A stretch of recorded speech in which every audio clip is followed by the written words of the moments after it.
Kag sa numero 1 sa mga balita, subong adlaw.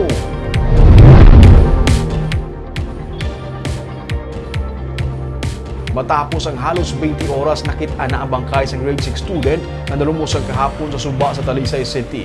Isa ka nagapaligo sa Suba ang aksidente nga nakasapu sa iyang bangkay sa idalom sang tubig. May report si Nico Delphi.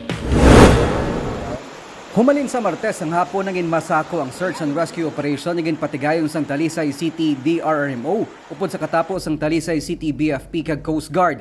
Iniagod makita ang 12 anyos nga si Mayan Suplemento nga na-missing sa maligo sa Matabang River sa Hacienda Manaol sa siyudad sang Talisay.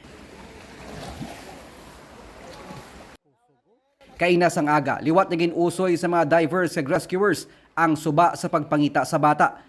Pati ang kilid sang suba, ginpang isa-isa. Kung mga past 6 o'clock, call off ang operation. Ito pag nga nag-ulan, kagadulong na. So nag-resyon naman kami na mga 6 o'clock ng aga. Tapos, yun naman na sa sabong adlaw. Balit din siya naligo, dumping area. Lindrigo sa kinatindugan ta, siguro mga almost 1 kilometer away. Sakop na sang barangay Matabang. Talisay, barangay Matabang.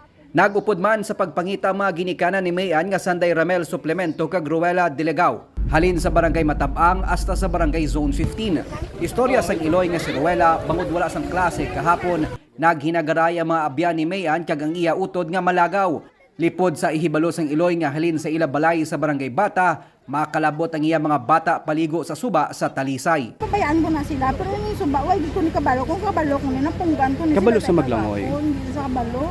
Kaya nagkakusanay pa sila kung sa mga upo dyan mo. Popo man magulang niya. Why, ang magulang niya, tutuya sa takas, bali, ang bata yan na, tapos ang higa, yan nagkakusanay sila. Eh siya, may kahoy sila nga sakaan ko, no, may ginlix, may nagbulig ko nun sa ila, siya ko wala. Uli, nasa ko na ginambalan, nang may upod pa kami, gali siya, napadalong sa, siguro, pasing ko ba sinadanlog, sabla kayo napagok yan. Ano po?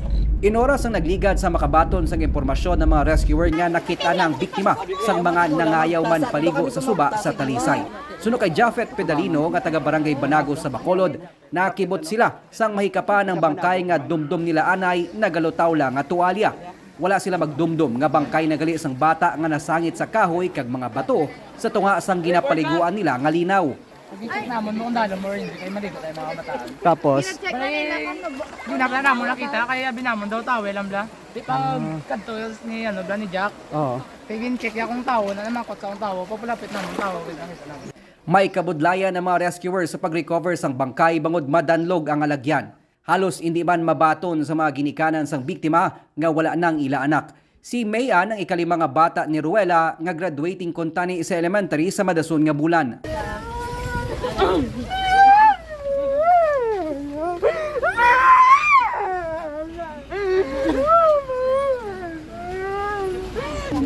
Ano pang do last ni sir ngayon istoryahan ay?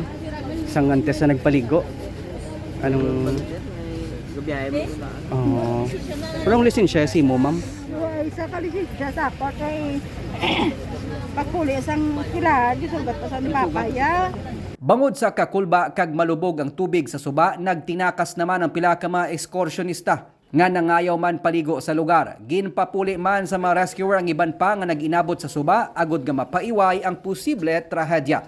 Natala na nga magasugilano ng barangay kag DRMO sang Talisay para maplanuhan kung bala pasugtan pa ang pagpaligo sa mga bahin sang suba nga nagalabot sa 10 feet ang kadalumon. Nico Delfin para sa DigiCast Negros.